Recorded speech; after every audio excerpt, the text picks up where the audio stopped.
second session of this great workshop organized by the OECD Office for Free Media. We had a good discussion this morning, and in the afternoon we will look more into the role of governments. And it means we had Facebook, Google, and the role of private corporations in the morning session, and as it was expressed in the introduction by Dunja Mijatovic, that this has two dimensions. One is the role of the private sector in the and one is the role of governments. And in this session, we have nearly 3 hours. We will look deeper into the relationship between intermediaries and state authorities in the area of open journalism. So we have three experienced panelists. So that means I see Irina is coming. Thank you. Take your seat here. And the plan is that we have first the presentation of the three invited experts, the three invited speakers. I would encourage you to ask immediately after the presentation 1 or 2 questions directly to the speakers. So that means after 1 hour we move into the coffee break, or 1 hour and 15 minutes.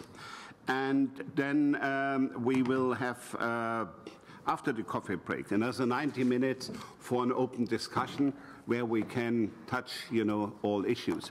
I think this session will raise a number of very complicated, also legal questions, which are related to not only to freedom of expression, but also to security, policing the internet, and all this, who should do what. So, as you know, the internet is managed mainly globally, but also regionally and nationally in a multi-stakeholder environment where different stakeholders, private sector, technical community, civil society, and governments has to work hand in hand. But how they have to work hand in hand, this is still an issue for discussion, because the multi-stakeholder model as the main approach to govern the internet is still in its infant stage. So it's an innovation for global policy making, but we have still to identify the particularities of how this model works. So there are different ideas are flying around, how the multi-stakeholder model should be implemented. And it's always better to do it not in a very theoretical way, but related to concrete cases. And I think the case here we have with freedom of expression and the role of intermediaries and what role then the state authorities have to play is a very good case where we can make a contribution to the further enhancement of understanding of the multi-stakeholder governance model for managing the internet. So I'm very happy that we have 3 experienced speakers. You know the bio from the documents which has been distributed, so there is no need to introduce the speaker in detail. So the first speaker is Tim Carr. He is the Senior Director of Strategy from Free Press. Tim, you have the floor. Thank you, Wolfgang. My name is Tim Carr. I work with an organization called Free Press. It's a US-based advocacy organization that has 1 million members that works to defend everyone's rights to connect and communicate. And what that means is that we were very involved, for example, in the net neutrality battle that is ongoing in the United States that touches other parts of the world as well. It's been a very heated debate here in Europe as well as in India, for example. And my job as the senior director of an advocacy organization is to make a lot of the language that we use palatable, understandable to millions of people who we like to engage in these issues, who give us the political means to ask for change in Congress and at the Federal Communications Commission and elsewhere. And so with that, I'm going to give a history. Now, Wolfgang likes to think of this history as something that dates back to the Gutenberg Press, and he's absolutely right in that one. I'm going to take you back very far to 1989, when Sir Tim Berners-Lee, as a researcher at the CERN Institute, created the basic open protocol for what was to become the World Wide Web. And the importance of that innovation was that it was open. The protocol was such that anyone with a connection who was using a fairly simple standard language could thereby connect with everyone else. And what Berners-Lee did was to create a web of limitless access and choice. He was largely successful, certainly in the initial years. Today, for example, we can use YouTube to stream and watch videos, or we can switch over to Vimeo or Instagram or Ustream. We can speak directly with friends using Skype, Google Hangout, FaceTime, or other voice and video services. We can connect and communicate anything with anyone at any time. Now, not long after the creation of the web, there was a term that was familiar to those in business. It was new, somewhat cumbersome term that became new to the internet, the term disintermediation. And in the world of economics, it's the removal of intermediaries in the supply chain, or a cutting off of the middleman. And instead of going through traditional distribution channels, which had some type of intermediate actor, people can now interact more directly with the source. Jeff Jarvis, who is another, I guess you would call him a public intellectual, commented that giving the people control of media, if you give people the control of the media, they will use it. The corollary, don't give people control of media and you will lose. Whenever citizens can exercise control, they will. More simply, Dave Weiner, who was one of the earliest bloggers, said once the users take control, they never give it back. And this was something that he said in 1994. This was only 5 years after Sir Tim Berners-Lee had made his invention, or his innovation, and in time you had tens of thousands of blogs. Blogging was, really important at the time, and Dave Weiner was one of the first. And you had blogs about unicorns. There were dozens of blogs about unicorns. Blogs about the lifestyle of unicorns, and more importantly, you had blogs like Daily Kos, which was looking at very political issues. It was Daily Kos, very interestingly, was started really in 2003 out of a frustration with the mainstream media's approach to reporting on the war in Iraq. There was a whole cadre of progressive bloggers in the United States who were born out of the failure of mainstream media. But in time, blogs, there were tens of thousands of blogs, became more obscure. And this is what we're talking about today, is this process, and I don't even know if this is a word, I just put it there, re-intermediation. I doubt it's in the dictionary. It may end up there soon. Re-intermediation is akin to Terminator 2. T-1000 is this notion: if you break something up, over time its various parts will reassemble. And we're seeing re-intermediation happen in this disintermediated space. Again, apologies for the cumbersome words. In the realm not only of social media, obviously Facebook, YouTube, Google, very powerful entities with very few competitors, but also in the realm of internet access providers. We don't talk often enough, I think, here about internet access providers as intermediaries, but they are also consolidating, much like the T-1000 robot of Terminator. They're coming back together, they're a larger threat. Now the problem, of course, just to give you some sense of the scale, this is some recent data points that I pulled off of the internet. Facebook has, they say, 1.55 billion monthly active users. That's roughly 20 to 25% of the population. YouTube has 4 billion video views per day. Google more than 3 billion searches a day. This is reintermediation.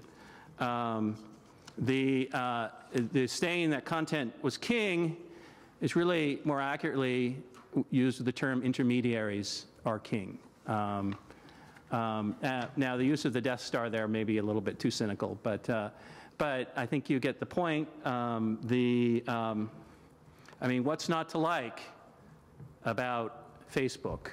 Well, there are a few things that you may not like about Facebook. And you refer to Professor Ethan Zuckerman of MIT, who several years ago saw what was coming. He said that hosting your political movement on YouTube, and you can substitute any popular social media network there, is a little like trying to hold a rally in a shopping mall.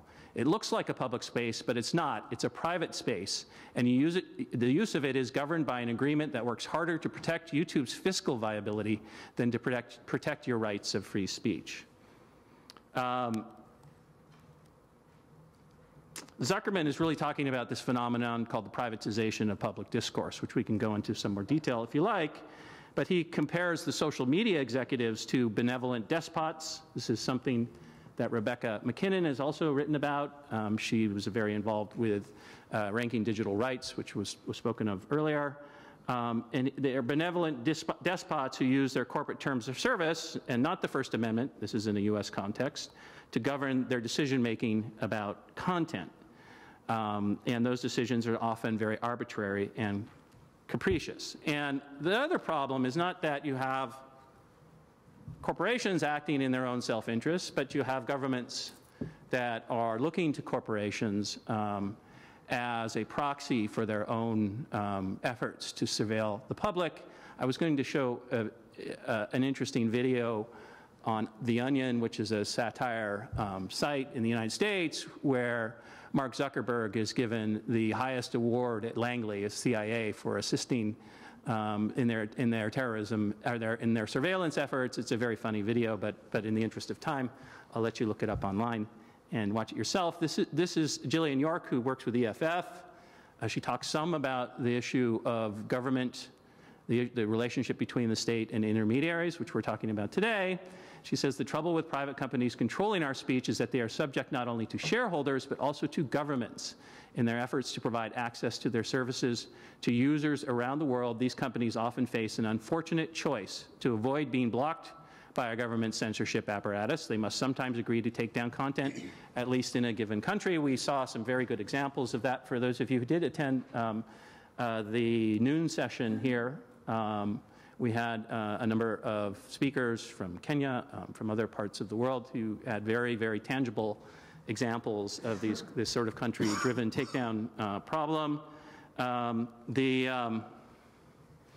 you can look at some examples from 2015, Facebook restricting access to content to comply with Brazilian court orders, restricting access to comply with Israeli laws, banning Holocaust denial in Turkey and India, compliance with a variety of censorship laws that have been questioned by international law experts. And in the United States, they suspended the accounts of many inmates at the behest of prison officials. So the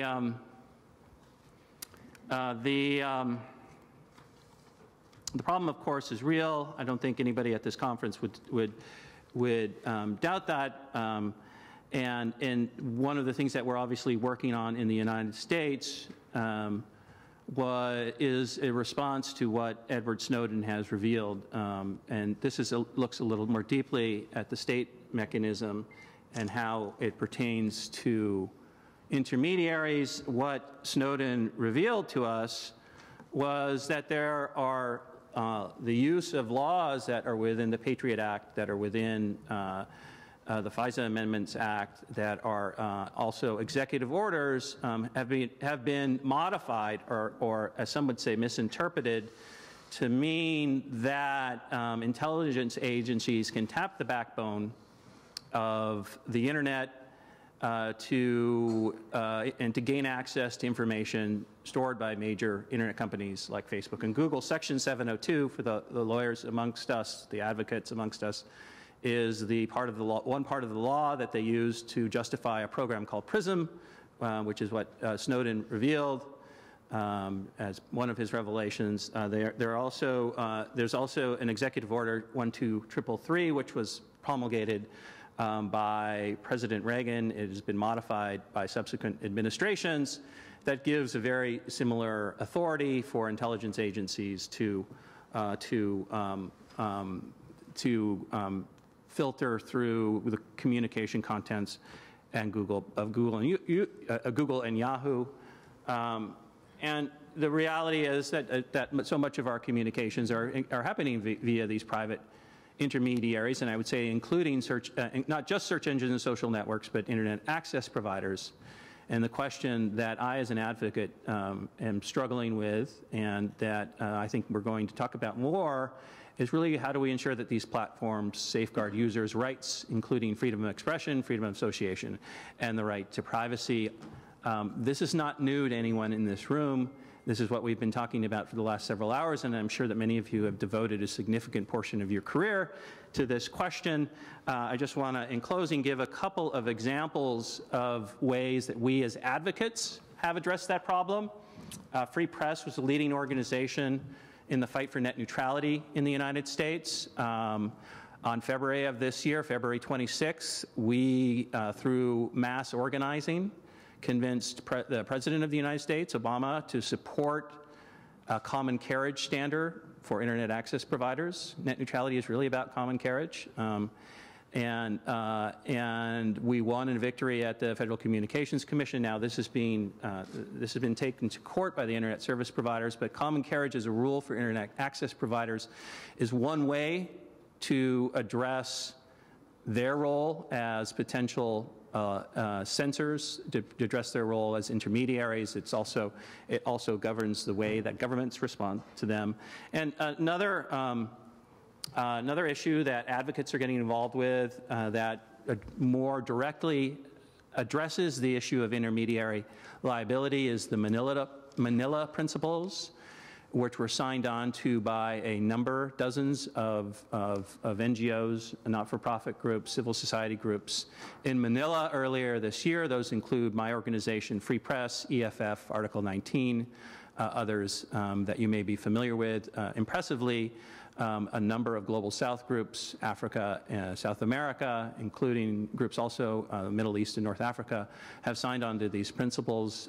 It's largely representative of organizations outside of North America and Europe. The Manila Principles, and I won't go into them in much detail, basically provide a guideline for intermediaries in how they, one, respond to government requests for takedowns, but also how they themselves become more transparent and more accountable to their own internal, what Facebook likes to call community standards. And I'll quickly go, there are 6 principles, they're quite detailed. I'm going to just quickly go over them before we move on to our next speaker. But the first is that intermediaries should be shielded from liability for third-party content. And the second is content must not be required to be restricted without an order by a judicial authority. You can go to the websites to go into more detail on each of these principles. The other is that requests for restrictions of content must be clear and follow due process. And laws and content restriction orders and practices must comply with the tests of necessity and proportionality. That's obviously terms that could be widely interpreted, and the Manila Principles document goes into some detail about the ideas of necessity and proportionality. And finally, transparency and accountability must be built into laws and content restriction policies and practices. Now, this is, I think, important addressed to companies like Facebook and to ISPs. This notion of transparency is something that we're, I I think is a challenge for them. I was interested in listening to the earlier speaker talk about the community standards at Facebook, and I went to the website to read the community standards, but there was no information about how they arrived at those community standards, how their 1.55 billion members were engaged in that process, whether there is a public advocate for the community at Facebook that questions the standards that are arrived by the company itself. Does there need to be a public advocate or an ombudsman? Anyway, the issue of transparency from the perspective of social media networks is one that we can look at more closely maybe in this conversation. And so I think as we are living in the world of intermediaries are king, one of the things that we do at Free Press is to try to reassert what we believe should be the dominant force in these types of debates, is that internet users and even people who want to go online but may not have access to the resources or infrastructure to do so are king. And so when we have conversations in these somewhat rarefied contexts about multi-stakeholderism, oftentimes the notion that internet users themselves on an individual basis are stakeholders. And one of the larger challenges we face is how do we engage them in these conversations so that their needs and desires are also represented. Thank you. Thank you, Tim, for this very good start. By the way, you know the leitmotif of the Internet Engineering Task Force is we do not believe in President Kings and voting. We believe in running code and rough consensus, and you have presented us three kings. You know, content is king, intermediaries are king, and the internet users are king. So I think this is an interesting issue, you know, about the relationship between whether we believe in traditional legal policy frameworks, which includes kings, presidents, and voting, and innovative new forms like rough consensus, running code, and the multi-stakeholder model. So this is a little bit behind, you know, the relationship between the intermediaries and governance. And by the way, you know, you have raised yourself some questions. So, but if you have some questions to Tim, please, you know, we have time now for one or two questions. And I would also ask Gabriela whether she can reply when you have raised the issue about, you know, who creates the community standard. So yes, probably Gabriela can bring a little bit light to this interesting question. But who wants to ask a direct question to Tim? If this is not the case, you know, then I have a question, because in the Manila Principles, you know, you have two references to the due process and the rule of law. I think we all recognize and accept that there is a relationship between intermediaries and governments, and intermediaries operate under a special national jurisdiction. And from a governmental perspective, I think it's very, very easy to say, okay, the police function should go to the groups who have the closest relationship to the end users. So, but you know, this is, as we see, very problematic. And the first principle of the Manila Declaration says very clear that intermediaries should be shielded by law from liability for third-party content, because they are not the producers of content. So, but this would, the due process and the rule of law brings additional obligations to the governments. So that means what is in your eyes and in the light of the Manila Declaration, the recommendation to governments, and so far what is your experiences, how governments have reacted to the Manila Declaration, because this problem was discussed in the OECD principles, it was discussed in the Net Mundial conference, right, and it's difficult to find consensus about this.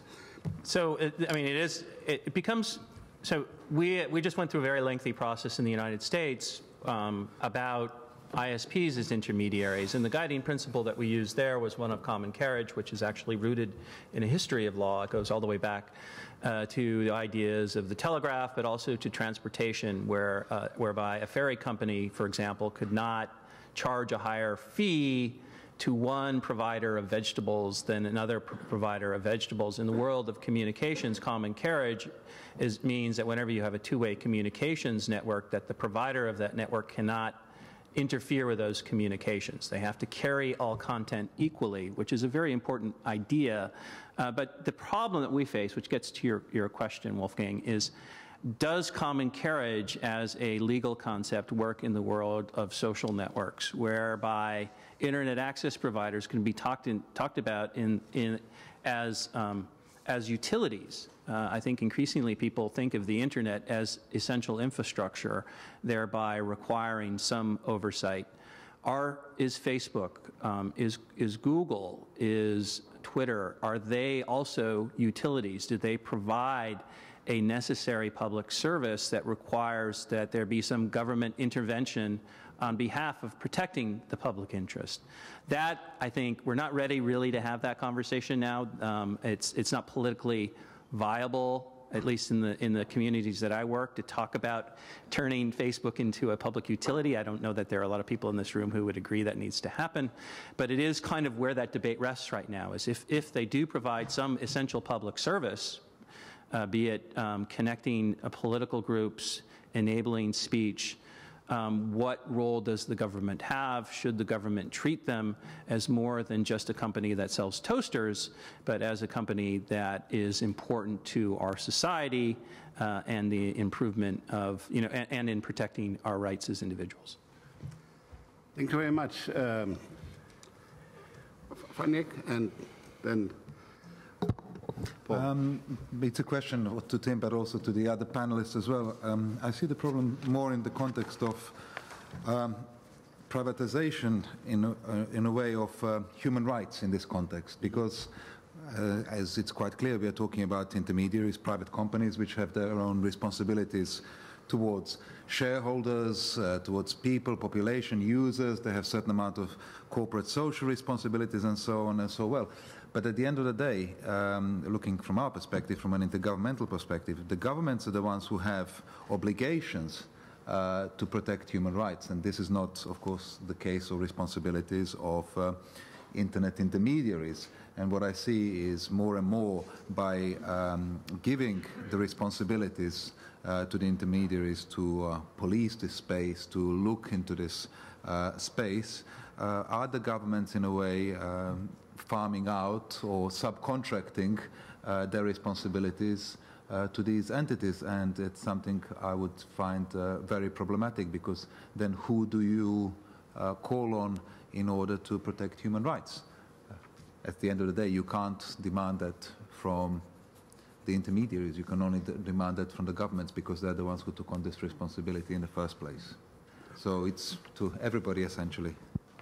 I think this is the key question for our whole debate, and because we are still in the first part of the session, I would not now continue with this discussion, but I think we should start the discussion after the coffee break around this issue, because this, your question or your point puts the finger directly into the center of the debate we have to do. Paul, a very quick question, and then we move on to the second presenter. Yes, hello, my name is Paul Fellinger from the Internet and Jurisdiction Project. I agree, and I would like to stress another very important point that you slightly mentioned already, which is this notion of due process. I think it's very important in those discussions on intermediaries to keep in mind that we're talking, most of those requests that come from states to intermediaries are not necessarily within a national context where you might have very well-defined rule of law due process procedures for such things, but they happen in a cross-border environment, in a transnational environment. So what we need to develop collectively through mechanisms, through procedural standards, is transnational due process, and I think that is very important, and I would be very happy to hear your thoughts about this concept. Any idea how to organize due process globally? I have to confess to not being an expert when it comes to transnational due process. We work mostly on domestic policy in the United States. I would defer to others who may have worked more on those issues, but I think it's a very valid point. Probably that's a proposal for the OECD. This could be added to the issue on confidence building measures in cybersecurity, to have a transnational cross-border process would be very helpful as a first step to enhance confidence and trust in global communication. But I close now the first part of our of this presentation. But I would encourage Gabriela, to reply to Tim's question on the community standards in the second part of the session. And I now move to Ben Wagner, who is a very experienced. Sorry, there was. Oh, we have Gabriela's here. Okay, Gabriela, you want to react now? Okay, good. Yeah, so I didn't see you, sorry. Back, I just didn't want to dominate this whole discussion. Back to our community standards. We do not publish data around how many requests, how many pieces of content we removed as part of our internal review process. As I said, you can report hate speech, then we review, and then we make a decision whether that violates our community standards or not. As a private company, we retain the right that we can define the rules that in order to serve a safe community, what you can post on Facebook and what you are not allowed to post on Facebook. Why we do not publish data around that? One thing is because it would be extremely misleading. I'm not talking now about the technical hurdles and about the technical difficulties to bring those numbers out from our system.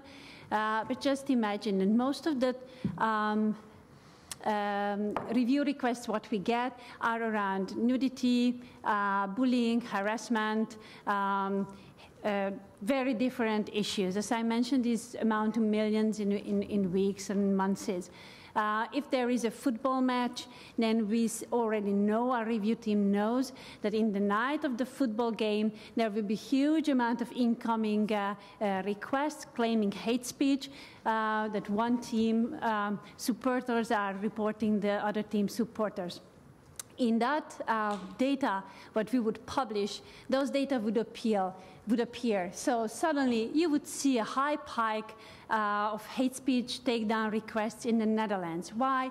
Because the Dutch team was playing, let's say, with the German team, and the Dutch fans were reporting the German fans. You think that this is trivial, but this is most of the cases what we see, and we would be now in a position to make a judgment that what type of hate speech removal request we would consider serious, because for you or for the user who reported, each cases are serious. So we have a lot of internal discussion around us within the team. We want to be as transparent as possible. We started to do our government request reports in order to show that we are liable to comply with legal requests from government.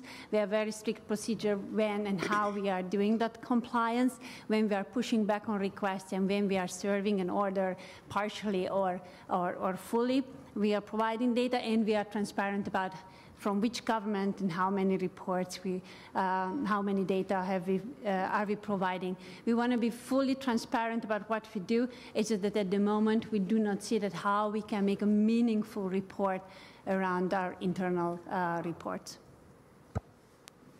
Okay, thank you. But this will probably raise another series of questions. I myself have a question, but I want to move now to Ben Wagner, who is active in this field for a couple of years. He was participating in a lot of internet governance fora in the past. He was with the Florence Center and is now the director of a new Center for Internet and Human Rights at the Viadrina University in Frankfurt-Oder, which is in the eastern part of Germany.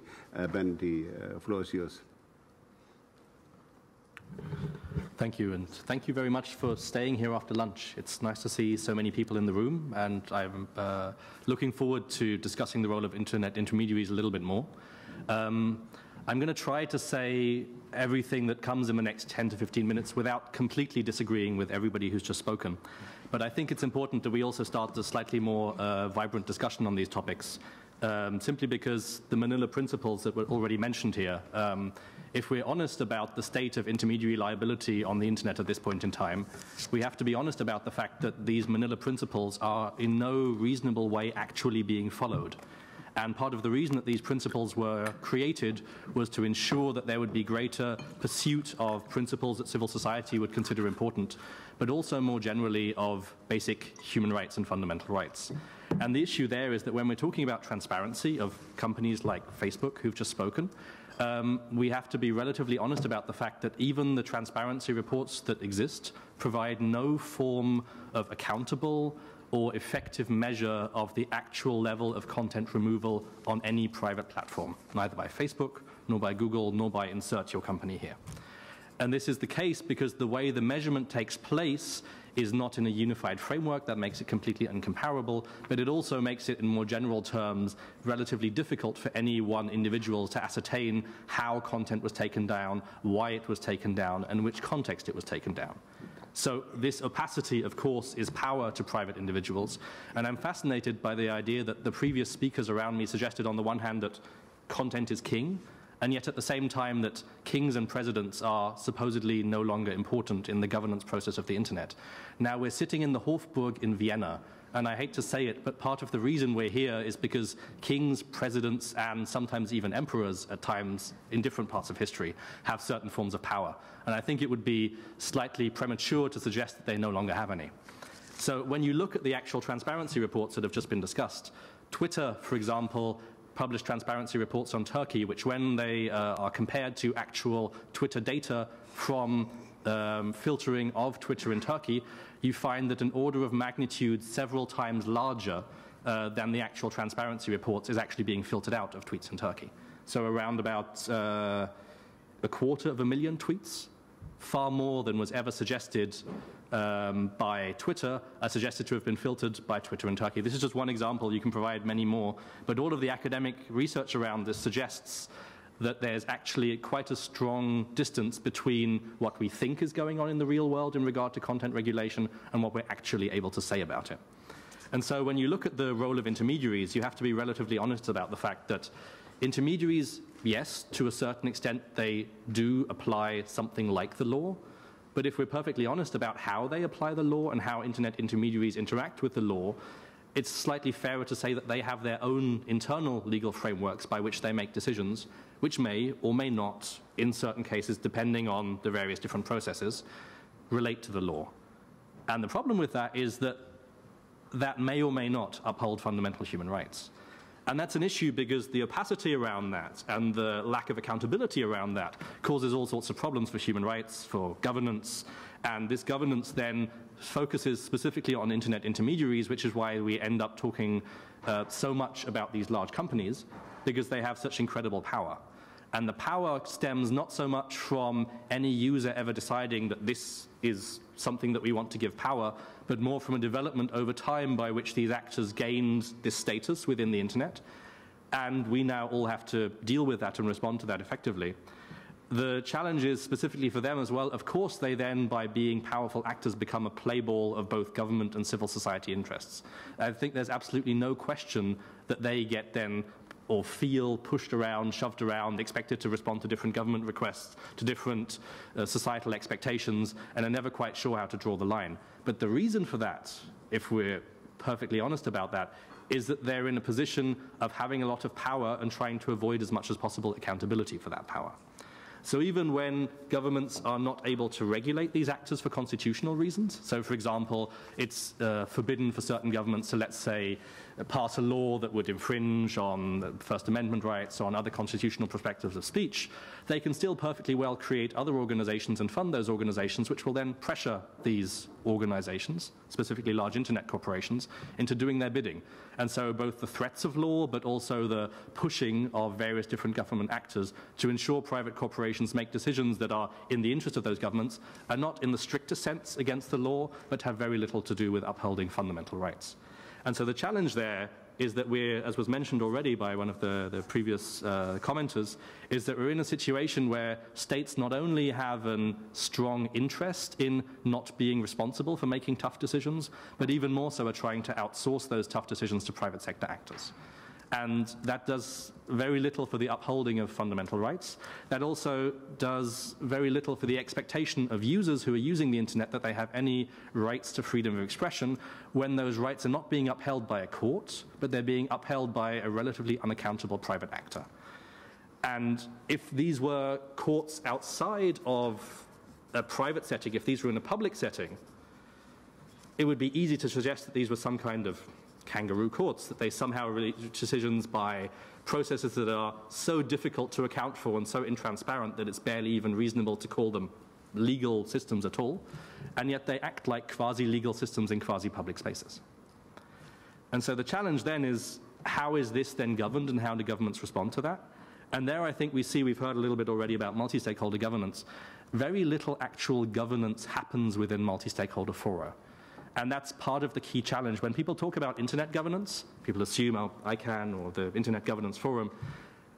These fora have extraordinary little ability to actually control or limit the power of private sector organizations.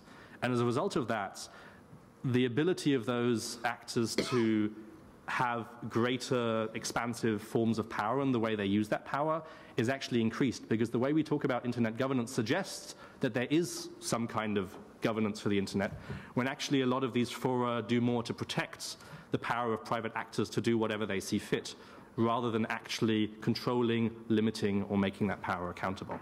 And so the danger is, to talk again of kings or presidents or emperors, that the multi-stakeholder model allows us to pretend that the kings are pawns and that they're being pushed around the table when actually they have a little bit more power than they'd like to admit. So what does that all mean, and what consequences does that have for the context in which we're talking about intermediary liability here? I think that there's, and this may again sound strange, especially in the context that we're talking in, the law itself is not enough. Legal limitations that we think will provide sufficient limitation of private actors in this context are useful but insufficient, simply because there's still a margin of appreciation on top of that that goes beyond simple legal mechanisms. And if we just then recommend we'll pass a bunch of laws and that will fix it, it won't. And that is uncomfortable and difficult, because large responses to these challenges are in the forms of legal provisions, but that in itself will not alone solve the problem. The second challenge, and it's specifically related to the way I was mentioning before, governmental and non-governmental organizations curb speech in ways that they would not be able to do in a purely constitutional context if they were bound by constitutional protections, in the same way that they are not if they find other means to influence rather than to regulate. And there's all sorts of challenges related to that. I can see that happening in many countries in the OSCE region. But certainly it's a challenge in the sense that lots of the fundamental freedoms that we hold dear are being got out of by informality. There was something mentioned here which I think is extremely important, because it cuts in many different ways the idea of private intermediaries as public services. And if you accept that they have some kind of public service role, there's an interesting byproduct of that, which is that if they are indeed public services, it becomes a lot more difficult to turn off or to censor a public service. That also means public services have certain responsibilities to accountability, to transparency, and I think there is not a sufficient amount of that yet in place. And last of all, and perhaps most importantly, we don't even understand the basis of the things that we're talking about. And this is very frustrating. I'm an academic. I'm supposed to be able to explain these things to you, and yet I can't tell you what's going on because we have no data. We have no ability to talk about the material real world of content removal, because we collectively as society and as academics and as governments and as everybody else in the world are denied access to this information. And until we're able to have access to that information, and not just in the form of transparency reports, but in the form of comparable standards across the board which are verifiable and accountable, we're going to have conversations about ghosts and about pretend ideas of reality rather than actual conversations about the real world and the real substance of content regulation. Because we know far too little about that right now, and we're still in a state of fighting with shadows rather than actually having substantive conversations of what's really going on in the real world. Thank you very much. Thank you, Ben. You see, get spontaneous applause. And I think the issues of accountability and are really in the center of this when we move from more or less one stakeholder mechanism of the past to a multi-stakeholder mechanism in the future. How to get this new stakeholders accountable. We have at the moment in ICANN incredible debate about how to hold ICANN, which managed the internet domain name system and the IP addresses, how to hold this accountable if the US government terminates its contract with ICANN. So that means it's a question about oversight over private corporations. Can this be inside, outside? What are the mechanisms? And I would be thankful if you would go a little bit deeper in the discussion. But my question goes again around the table. Has somebody an immediate question to Ben? Before we move, okay, go ahead. Please introduce yourself also. Katrin Nima-Metcalf, Tallinn University of Technology. It's a question that probably means that you should give another speech at least as long as what you now did, but maybe for after the coffee break then, because in a way I agree with everything you said, and it was extremely clearly and interestingly put forward, but then it comes to the point, so what to do then? Maybe I should even stop there, but I'll add a little bit more to the question that I think there's a question here of weighing pros and cons, because we can, of course, regulate more. It's always a possibility of regulating more, but then we have all the disadvantages of that, which is countries that are not particularly, they're not wanting to regulate for the good reasons, but for the bad reasons. They will limit freedom of expression, will be lots of other limitations. So is this not particularly satisfactory situation actually, because there has been a weighing of pros and cons, and this is the best we can do. But I'd be very interested to hear if you do actually have some solutions, or you just know the problem. So Ben, what to do? Sure. So those were my attempted at that in the last 4 points. And I think what was mentioned already this morning was what David Kay is trying to do at the United Nations, and specifically trying to collect more data on this, which is an important first step. But linked to that more broadly, I don't think there's if you get into the trap of saying to regulate automatically must be a bad thing, or to not regulate must be automatically a bad thing, then you can't get out of that trap and you're relatively enchanted. The question is, what form of which regulation is most appropriate, and where is it better to not regulate at all, and where are there more accountability required? And I think for me at this point, the key question before you even get into this is more transparency from the private sector actors on what's actually going on. That was the reason I made that as the final point. I think there's a lot of scope there for ensuring that accountability, ensuring that transparency through mechanisms that are appropriate for that. And you can imagine those as well as I can, but it's not just that there's any one solution to that, you just go to governments and say, ensure more transparency. It's the same that civil society are trying to create more transparency. It's the same that the technical community are trying to create more transparency. There's a necessity to know that, but there's also a demand that is not just oriented at the private sector in order to ensure that we actually know the world we're talking about. Before we do that, it's very difficult to have an honest conversation about what's actually happening. Okay, thanks, yeah. Very brief, just to sort of rain on your parade a little bit, because I work a lot on the cyber crimes and cyber security issues, as you call it more broadly. And there are obligations for instance, the financial sector to report any problems that they're having with any of their cyber solutions and so on. It doesn't work. This is a heavily regulated financial sector that normally, I'm talking about countries where they normally follow the rules, and everybody's hiding everything because it's bad for your commercial reputation that it's known how vulnerable actually new banking services are. So this is maybe more a statement than a question. I agree with what you're saying, but I don't think it's unfortunately very much of a solution.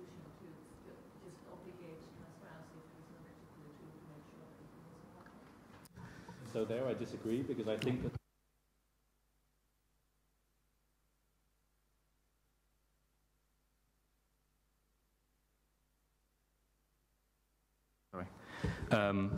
the first, cybersecurity and the challenges related to so-called cybersecurity are very different from other areas, as you were mentioning. And specifically, I think that there's a lot of potential advantages to private sector actors actually trying to become more transparent in doing this, because it actually shields them from liability and accountability to a certain degree. It provides additional mechanisms by which they can ensure that they're actually standing up for and responding to the challenges that their users have. But the difficulty, of course, is that there is a, what you put it in cybersecurity terms, this reputational risk, that if you're seen to be doing all of these things you're doing informally, now formally, that somehow you would be in a better or worse position.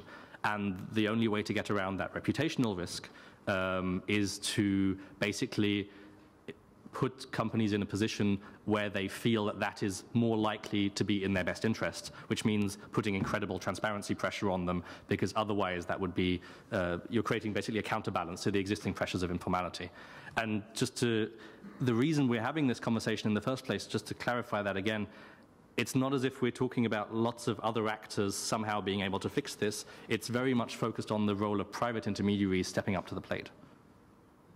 Okay, a very comment from Tim, and then I move to Irina. Briefly, yeah, so actually in answer to the earlier question, Ben said that the law is not enough, and I think he's right.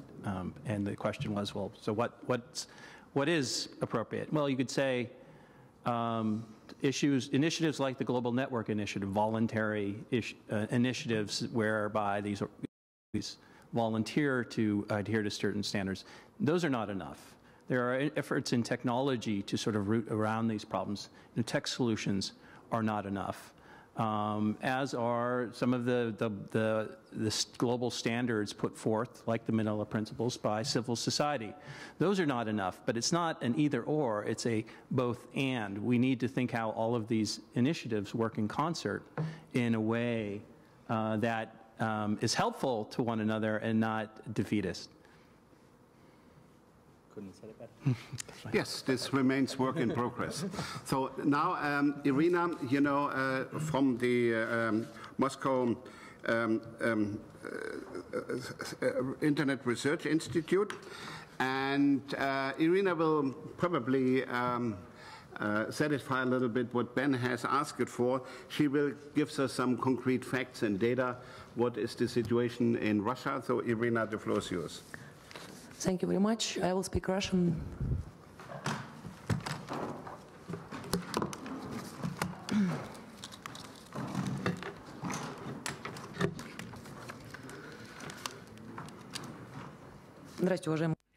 Okay. Good afternoon to colleagues. It's a pleasure for me to attend this conference. I have more concrete things to say. The previous reports, the previous presentations were more of a philosophical nature.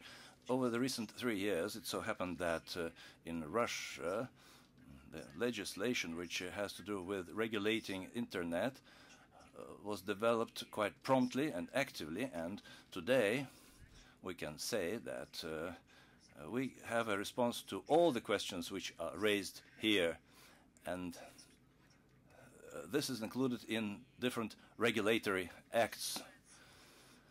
And as far as you mentioned that the law is not enough, as Ben said, our strategy is as follows. The law is not enough, but the law together with technical regulations and decrees, they are quite enough taken together. I would like to mention in brief some of the things that are really workable in our country, and then I can respond to the questions which were raised during our discussion in terms of our experience, which we would like to share. What kind of laws are there? We have rigid law concerning personal data. Maybe you know that we have a requirement concerning personal data, and all the companies which are working in Russia are obliged to store personal data within the territory of the Russian Federation. This is a controversial issue, but that's how things are in our country. Besides, the notion of personal data was formulated in our legislation in broad terms. There's no mention of identification, and personal data included a broad range of different data which are related to the subjects.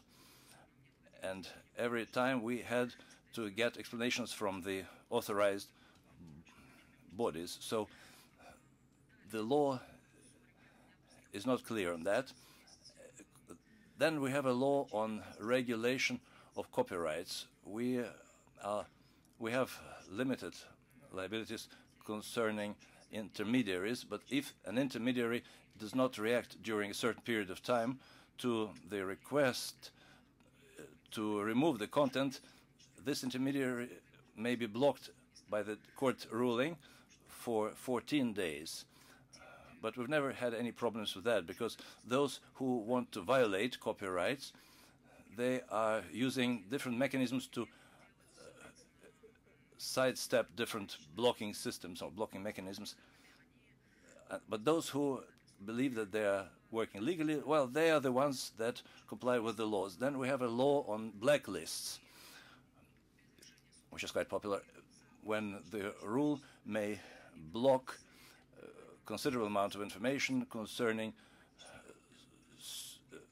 calls on suicides or child pornography or drugs or those who carry out a restricted or banned activity like gambling. Then there's extremist content, which includes a wide array of different data which are prohibited, and this can be prohibited at the decision of the authorized bodies, and this can be blocked on internet. Then there's a certain part of population that can find loopholes and can go around those blocks, but we do not have any issue with that. Then in our newspaper, Vedomosti, there was in the morning I read an article which is quite interesting. That is some plan to license messengers and social networks, and the providers which provide access to contact, they are obliged to identify all the uses of messengers and social networks. Well, this is what I wanted to share with you, and we understand that when there's a violation, the resource is blocked because of copyright violation or because of violation of personal data secrecy. Extremist content is blocked without any prior notification, so this is done immediately. And in these conditions, we can hardly say that, well, there are positive elements, of course. On the other hand, we have an organization which tries to moderate the activity of Roskomnadzor, that is the authority which controls the entire internet activity and which is authorized to block some of the content. And this organization can revoke your license if someone is violating the law. There is another organization which is called Roskom Svoboda, Roskom Freedom. This is the only authority in Russia which is financed through voluntary contributions by the users. And this organization provides digital rights of citizens and may challenge the decisions by the state authorities in courts, and the enforcement of law may also be challenged. And there are a number of organizations which protect the interests of the users, but they're affiliated with the government now, so they're part of the government, and they can hardly protect anyone. Now, we're talking about safety of internet. There is an organization which comes up with the initiative to have white lists and not black lists on RUNET, and there is another organization which is called ROSIT, and the chairman is the head of the committee of the State Duma, of the Russian Parliament. There are other organizations which also have controlling powers, and their activity may be stopped because there's an initiative to ban crowdfunding, and some raised funds through contributions, and our security services say that this may be used in order to finance terrorism. So it is quite possible that unauthorized collection of money may be banned through internet, including funding of those organizations that protect human rights. However, there are some positive elements or trends which I would like to note. For example, we are developing state resources with regard to regulation.gov.ru. That's the government resource which provides for a mechanism for public discussion of different mechanisms and regulations on internet. This project is developing, and this is regulated by the federal law, and the state authorities are obliged to take into account the comments or criticism which are sent by identified users or experts. And there is also a council in the government. I am a part of the working group on information technologies, and this mechanism is quite efficient. I've been there for a short while, but I believe that this will help to regulate internet in a more balanced fashion. With regard to the questions raised, how can the resources be protected from pressure on the part of the government? In Russia, this is hardly possible, I believe, because if there's any violation, well, Wikipedia, for example, is still blacklisted, and it has been blacklisted for 3 years already, and we're negotiating with the major resources, including international resources, and there's considerable pressure, and there's a risk that some resources may be blocked if these resources do not comply with the Russian laws. So how should we process the request sent to the government?